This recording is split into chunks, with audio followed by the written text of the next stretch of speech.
నమస్తే people, welcome to our channel Sprinkle Kitchen. ఇవాల్టి మన రెసిపీ పాస్తా మిక్చర్.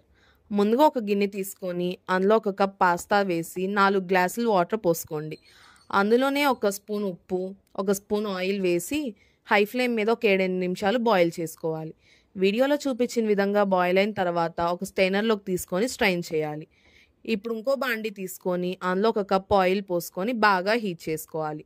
బాయిల్ చేసుకున్న పాస్తాకి ఒక 7-8 స్పూన్ల బియ్యం పిండిని వేసి బాగా మిక్స్ చేసుకోవాలి.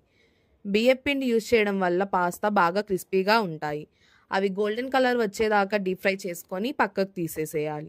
ఇప్పుడు దాంట్లో ఒక స్పూన్ ఉప్పు, ఇంకో స్పూన్ కారం, కొంచెం చాట్ మసాలా వేసి బాగా మిక్స్ చేసుకోండి. విడిగా ఇంకొక బాండి తీసుకొని అందులో 2 స్పూన్లు ఆయిల్ వేసి పీనట్స్ని వేసి బాగా ఫ్రై చేసుకోవాలి. అందులోనే కొంచెం కరివేపాకు వేసి ఫ్రై చేసుకోండి.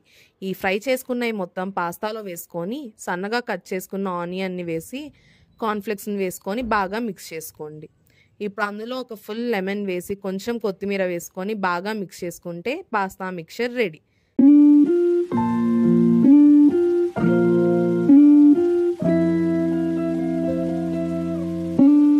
కరకరలాడుతూ స్పైసీగా పుల్ల పుల్లగా సూపర్గా ఉంటాయి అనుకోండి. ఓకేనండి, ఈ మిక్చర్ని కంపల్సరీగా ట్రై చేస్తారని అనుకుంటున్నాను. మీ రివ్యూని కామెంట్ రూపంలో షేర్ చేయడం మర్చిపోకండి. సరేనండి, ఉంటాను.